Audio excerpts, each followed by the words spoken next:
I was speaking earlier today about trend setting and following. You understand what I'm saying? Because I'm in Atlanta right now, and Atlanta is witnessing something that we never witnessed before, which is gangs and gang members that came all of a sudden. People don't realize where it came from, but I feel as though it comes from the media.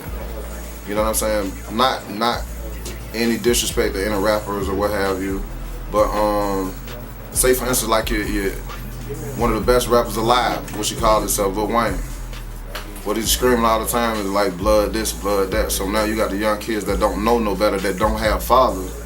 They following this figure. You know what I'm saying? What they hear.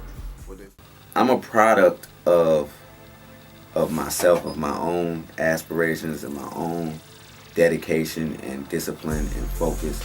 And not saying that I'm not, made up of my mother and my father and a couple mentors that I had, and even some great people that I never got a chance to meet, just looking at their stories or whatever. But I've made my own choice to do this.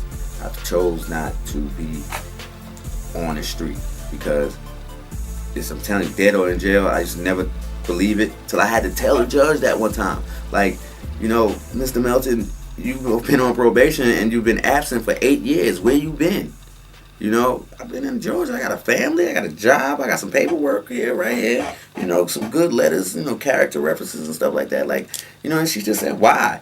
I said, because being dead or spending the rest of my life in jail is becoming a reality. Like, y'all locking people up for nothing. It's something you feel. It's something in your heart, man, that just drives you. It's the passion of it, man. You feel me?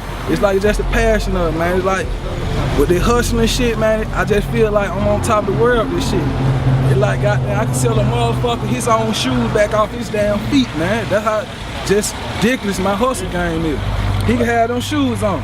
I'll take my feet, sell them right back to him. When you're born to do something. God put everybody here on this earth for a reason, man.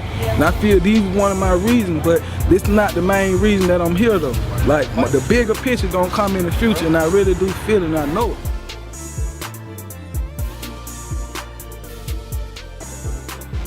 And everybody has the gift to be great. Not everybody is shown how to use it. Not everybody even knows that they have the gift. To be whatever you want to be, and that is how you become a product of yourself and not a product of your environment. Because when you come out every day, you hungry and there's no food to eat in your refrigerator. You're 11, your mom's on drugs, and this is just a scenario that I'm creating. Your sister's having a baby at 14. That was actually my story. My sister had a baby at 14. You look at the world a little differently because you're starting to accept this as life. You're starting to accept this as the way it's supposed to go, and it's not. It's not at all. And then you got some guy, you see him sitting out on the corner. He's got a fancy car. He got food to eat. He got clothes on his back, and he says, "Hey, look, run this down the street for me, and I'm gonna give you this." You think he's not gonna do it? It's that or nothing. All my childhood toys.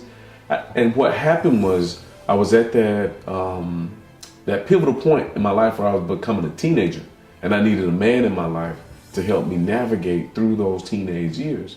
But because my father wasn't there, I took that energy and acted out in negative ways. I learned a lot, and looking back, once I turned 30, I look back and I realized why I did what I did at that time. And I really do attribute that to my father leaving us when I was 9 years old. Again, I needed someone at that time and I didn't have anyone. And a mother can't always foster a son at that particular time where he's about to enter into manhood the way she should. And I don't fault her at all for, doing the best she could.